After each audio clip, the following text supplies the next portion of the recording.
guys, it's Scott here and welcome to the second of the Super Sunday videos that we're doing today. Hopefully you do enjoy this one, as it is going to be looking at Chelsea in their victory against Arsenal at the Emirates today. If you enjoy it, make sure you thumb it up, subscribe if you're new, go and check out all the other videos that we've been uploading on the channel recently. You've been giving them a lot of love. I really think that you're going to enjoy basically everything that we upload. So make sure you check out the other ones. Go and subscribe to our main channel and also follow me on Twitch. And without further ado, let's take a little look at Arsenal 0, Chelsea 2. First things first, Lukaku is back. He made his second debut appearance for Chelsea today in the Premier League after his massive near £100 million move back to the Prem from Inter Milan, returning to Chelsea where he hasn't been for quite a few years. And he was up against an Arsenal team that had multiple players out through COVID issues, etc. Lacazette still missing, Aubameyang only available to get onto the bench, and Ben White out due to COVID as well. So sort of different circumstances for both teams coming into this game, but it was always going to be a thriller. Let's look how it went. First things first, let's look at Arsenal. The team news is here, as you can see. As I said previously, missing multiple players due to COVID problems, and their team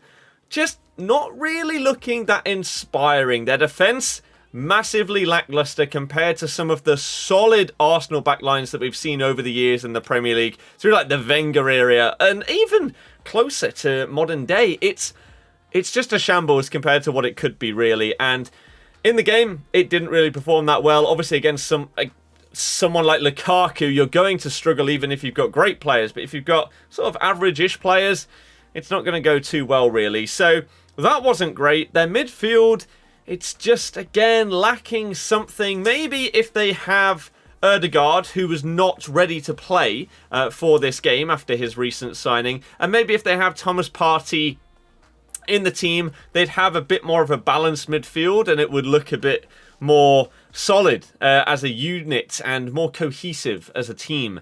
And then we get to the forwards, and again, it's not exactly what you'd be hoping for when you're looking at it as an Arsenal fan. Saka, good. Martinelli, good. Smith Rowe, good. But you don't have that out-and-out monster player. Like, for example, Spurs. You look at some of their team and you might not think it's great, but then they have someone like Harry Kane, world-class player that can turn a game on its head on their own. You don't really see that kind of thing at Arsenal. Goalkeeper today, we had Leno, even after Ramsdale, who appeared on the bench today after his near £25 million move from Sheffield United, coming back into the Premier League. Did not make his debut today, and to be fair, we'll talk about it in a little bit, Leno did make an absolutely massive save. But yeah, there's a look at the Arsenal squad. Let's move over to Chelsea. So we look at the Chelsea team, and there are a couple of surprises, but also some nice changes as well. A sort of 5 at the back system from Chelsea. Still no Ben Chilwell. He is being sat on the bench. Thiago Silva was also on the bench. Kante on the bench, managed to come on after about 75 minutes, something like that today. And Lukaku, as I said before, making that second debut with Mount and Havertz playing alongside him. So no Timo Werner for Chelsea, but Lukaku was the main man coming back in and being that missing piece of the puzzle that Chelsea sort of looked like they lacked last season. Of course, they won the Champions League, and under Tuchel, they've looked fantastic. As it stands, they're now top of the Premier League after 2 games, but still. And so Lukaku seems to be the guy that has fit that last bit that they've needed. Werner, whilst he's a good player, he's not clinical enough. It's as simple as that. Yes, his positioning, his movement is at times world class, and people that watch him will know what I'm talking about. Those that don't may see his stats and his misses and judge him based off of that, but his movement and the amount of penalties he wins and stuff like that's really, really impressive. But if you want to be winning the Premier League against a squad as good as someone like Man City, you got to be taking those chances. You get a few more opportunities for mistakes to not mean as much when it's a tournament such as the Champions League compared to a 38-game league season. And so Lukaku, basically, let's push Werner out wide or use him as a sub. Lukaku is going to be the main man up front. We're going to whip in balls to his feet, to his head, whatever. And he is going to utilise his outrageous strength and then his finishing ability in order to carry us potentially to a league title. That is their thought process. So the question is, how did this squad fare today? How did the game go? Let's look at the stats, the final score, and discuss a few bits. So here are your stats for Arsenal 0, Chelsea 2.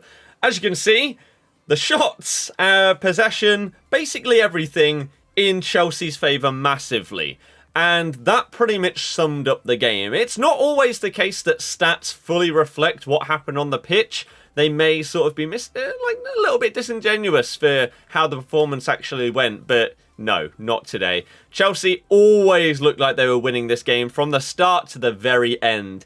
And it did not take long for Lukaku to get off the mark. A lovely pass played into his feet, and the Lukaku strength. He is one of the best at the world in this. His hold-up play. He said in interviews he didn't actually really used to like playing that way, but he's adapted and he started to utilise that physical presence that he has on the pitch.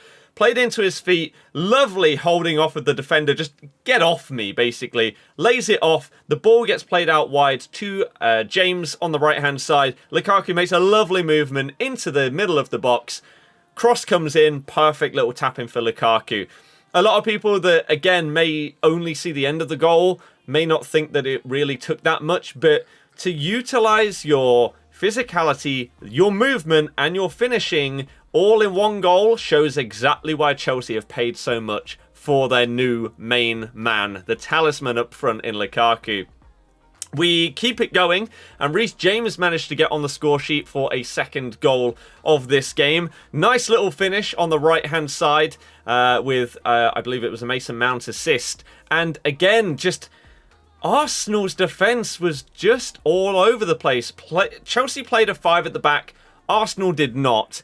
And maybe they just got a little bit lost as to who was supposed to be picking up who, not even just on set pieces, but in open play. The wing-backs of Chelsea bombing forward, Alonso and Reece James seeing a lot of the ball, getting in multiple crosses, trying to find Lukaku and the rest of the teammates, and being pretty successful at that, getting a lot of chance creations. So Arsenal just looked like an absolute mess at the back. Obviously, today they were missing Ben White, and I mean, I would say that that means something, but after he got bullied by Tony in the Brentford game, I don't think that he would have fared much better against Lukaku today. So maybe it was just a little bit of a write-off from the start, to be honest with you. Tierney, being their best defender of the starting 4, actually ended up getting substituted with a little bit of an injury. So we could potentially be seeing a back 4 for Arsenal in their next game that isn't close to what they want to be fielding because of injuries, illnesses, and everything like that. So it looks like it's potentially only going to go from bad to worse for Arsenal. I mean, they're currently on 0 points from 2 games against Brentford and Chelsea. It's not great. And if we look at the remainder of the game, the second half, after the first 2 goals went in, again, Chelsea were the ones piling on the pressure. It always looked like they were going to be the guys to get another goal. However, Arsenal did have a penalty shout. Now, very contentious. People on Twitter going 50-50 really. Saka was brought down by, I think it was Reece James. And to me, it looked like it could easily have been given as a penalty. The ball basically went through, a pass was played through the legs of Azpilicueta into the Chelsea box, and as Saka and James went to go for the ball, James clipped Saka's legs, and then obviously he fell. Now, we've seen a lot of penalties for that, a lot of penalties, and so I would not have been surprised in the slightest if the ref had instantly pointed the spot, bosh, penalty, but he didn't. Maybe that was what Arsenal needed to turn this game around, but they did not get it. And in the second half, again, Chelsea were just the ones going for it. Shout out, though, Bernd Leno. He made an absolutely world-class save from a Lukaku header. If you haven't seen it, check the highlights of the game. Fair play. It's a shame for him that it doesn't really mean anything because they still lost 2-0. It would have been massive if that was at like 1-1 in the 90th minute, but oh, it was fantastic. And again, Lukaku, the danger man. He looked throughout this game as if he was fully fit, raring to go, and just ready to smash this Premier League. I personally predicted him to get the Golden Boot this season, and if he plays like he did today, I would not be surprised if my prediction becomes correct. So, very exciting times if you're a Chelsea fan, worrying times if you're an Arsenal fan. It's embarrassing at times. The play, it's just, they look so bad, and Chelsea looks so good right now. So, if you are a fan of either of these teams, I would love to hear your thoughts in the comment section down below, but mine are pretty much what I've already said. Chelsea are looking dangerous. Lukaku is an absolute animal, and I'm really enjoying seeing him back in the Prem, bullying defenders around. Arsenal, I don't know what they need to do to fix this situation before, I don't know, Arteta ends up getting sacked potentially, but it's an awful start to the season for them, and it just seems like it's carrying on from last season. Just the misery keeps going. So if you are a fan, let me know your thoughts on the situation of either of these clubs. And yeah, that's going to be it for today. Tomorrow is West Ham v Leicester. I am going to that game. I will be uploading a vlog, but it will come out on the Tuesday because I'll probably be getting home at about 1 AM because we're playing at 8 PM, sorry. In Stratford, Stratford, sorry, it's awful. It's going to be an absolute mess. But I will record it, I'll vlog it, and I'll get a video out for you on Tuesday. So hopefully you can see that one. Remember, hit the thumbs up, subscribe if you're new, and I'll see you guys next time. Goodbye.